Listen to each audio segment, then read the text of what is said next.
तो hey everyone, एक बार फिर से स्वागत है आपका हमारे इस यूट्यूब चैनल में।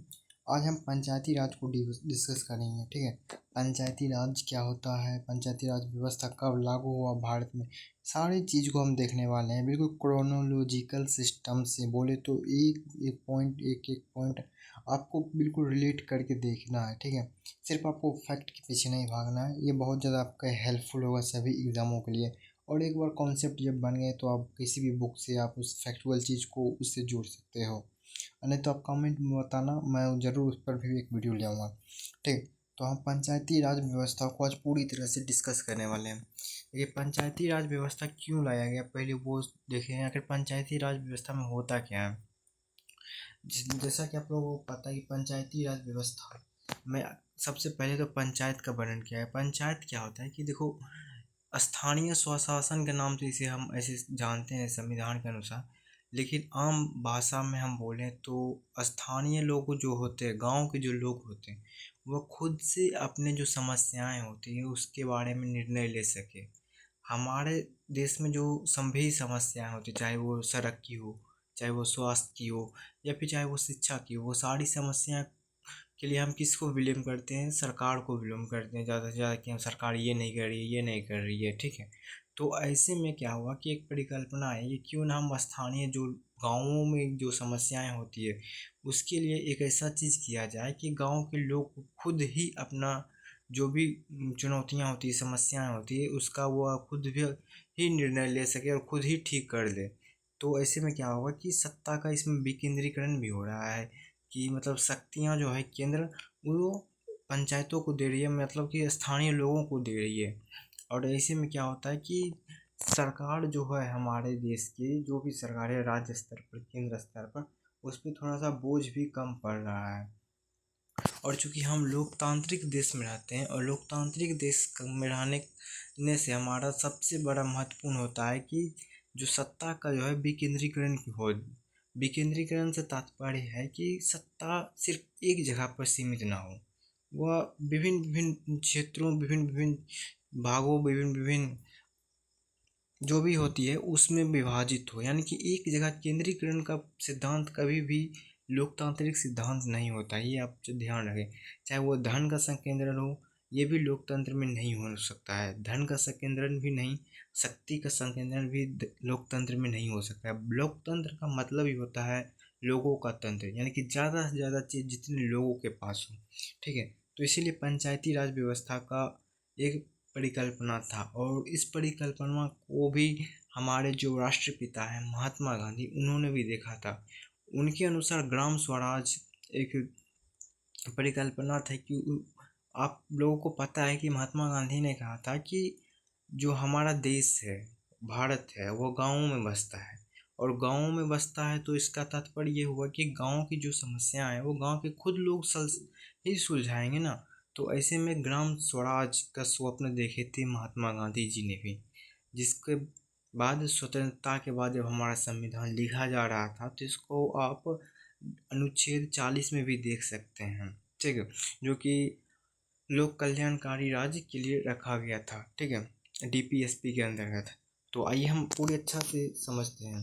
देखिए, पंचायती राज का इतिहास अगर हम देखने जाए तो पंचायती राज के इतिहास को हम प्राचीन काल से देख लें। ऐसा नहीं है कि ये भारत में नया नया कॉन्सेप्ट आया है, ये पूरी दुनिया में नया कॉन्सेप्ट है कि ठीक है स्थानीय लोगों को हम सत्ता देंगे। ये नया कॉन्सेप्ट बिल्कुल भी नहीं है। भारत इतना ज़्यादा समृद्ध या भारत इतना ज़्यादा विकसित भले ये अभी नहीं हो अमेरिका की तुलना में, लेकिन प्राचीन काल में देखें तो हम उससे लाख गुना सभ्य थे और लाख गुना ज़्यादा अच्छे भी थे।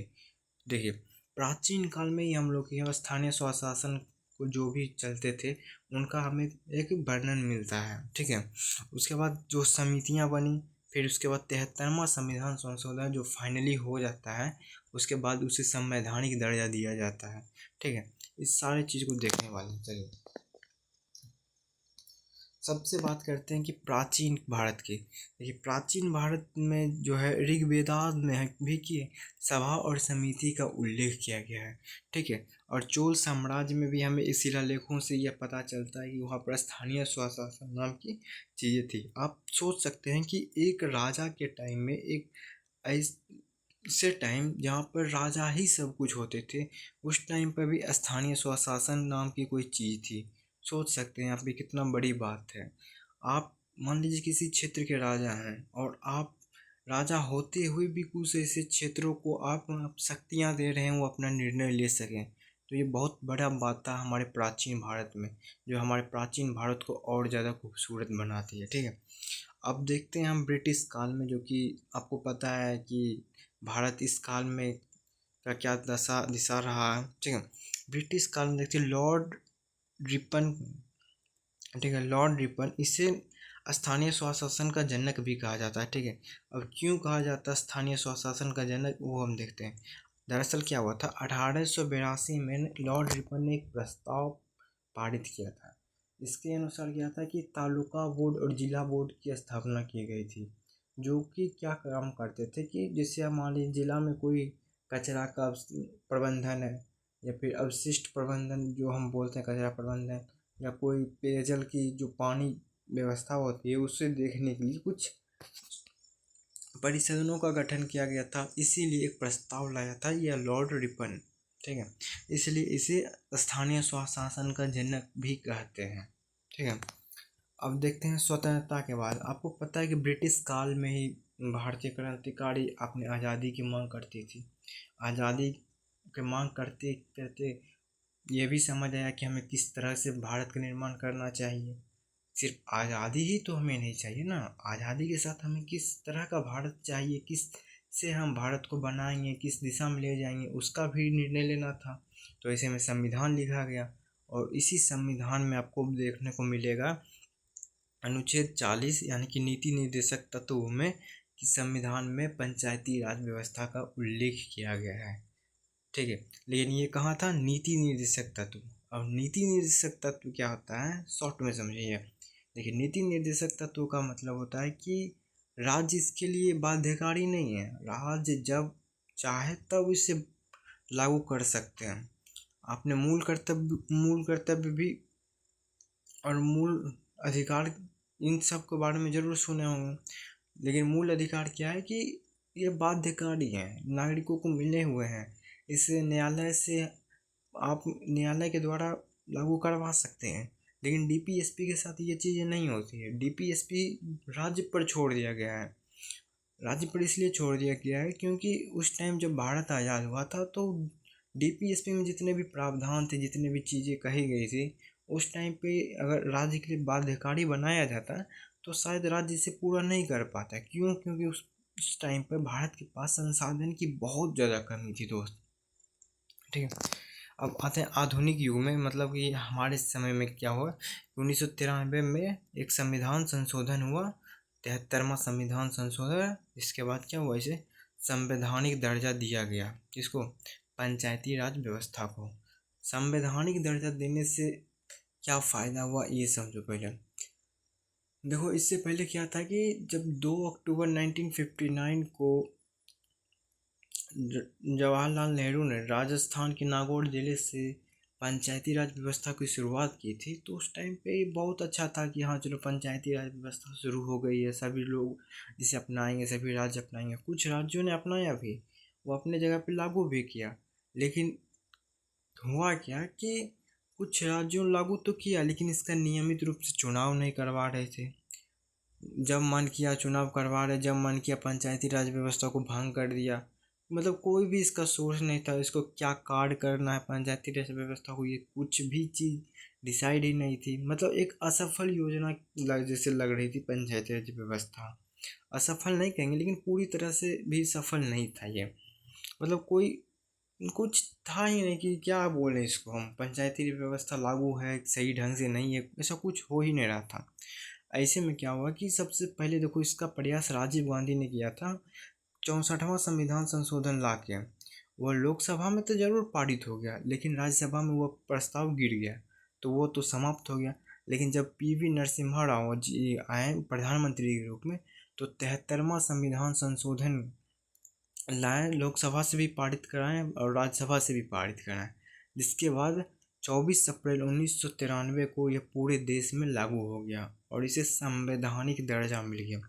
संवैधानिक दर्जा कहाँ पर मिला ये समझो आप कि अब जब संविधान के भाग 9 को खोलिएगा ना तो वहाँ पे आपको मिलेगा स्थानीय स्वशासन नाम का चैप्टर, ठीक है। और 11वीं अनुसूची में 29 इसमें कार्य क्षेत्र रखे गए हैं, यानी कि 29 ऐसे कार्य थे जो स्थानीय स्वशासन ही करेंगे, ठीक है। उसके बाद क्या था, ये भाग अनुच्छेद कितना था 243 से लेकर 243 ओ तक, ठीक है। कुल इतने 16 अनुच्छेदों में इसका वर्णन किया गया था पंचायती राज व्यवस्था का, ठीक है।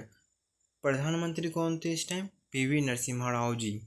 और ईयर कौन सा था प्रस्ताव पारित होने का, वह था 1992 पर। लागू कब हुआ, 24 अप्रैल 1993 को। इसीलिए 24 अप्रैल को हम लोग पंचायती राज दिवस भी मनाते हैं। एक क्वेश्चन यहाँ से पूछता है कि जब संविधान संशोधन से इसे संवैधानिक मान्यता दे दिया गया तो सबसे पहले इसे किस राज्य ने लागू किया, तो वह किया था मध्य प्रदेश, ठीक है। अगर पंचायती राज व्यवस्था सिर्फ पूछे तो वह राजस्थान से शुरू हुआ था।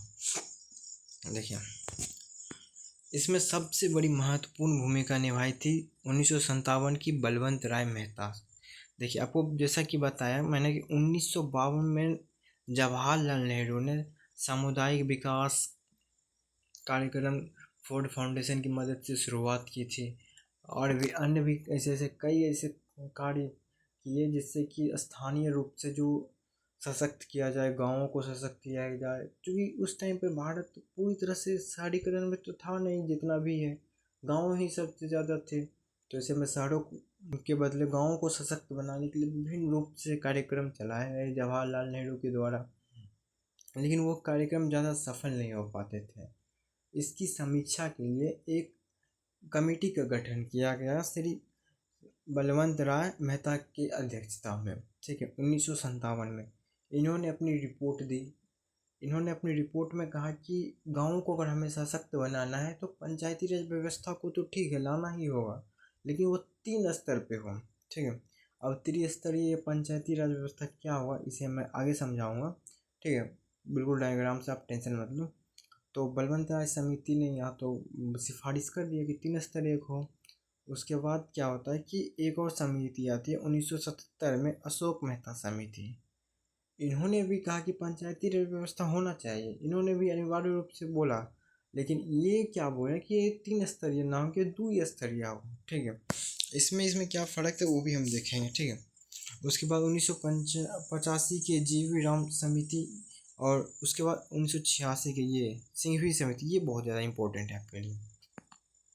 देखो ये पहली समिति थी जो इन्होंने पंचायती राज व्यवस्था को संवैधानिक दर्जा देने की बात कही थी, यानी कि यह कि जो राज्य सरकार होती है उसके लिए बाध्यकारी होगा ऐसा करने का प्रावधान करने की सिफारिश ये LM सिंघवी समिति ने किया था 1986 में। जबकि ये और वो बलवंत राय समिति क्या बोलते थे कि पंचायती राज अनिवार्य है, लेकिन उसमें संवैधानिक जैसी दर्जा देने की कोई बात नहीं कही गई थी, ठीक है।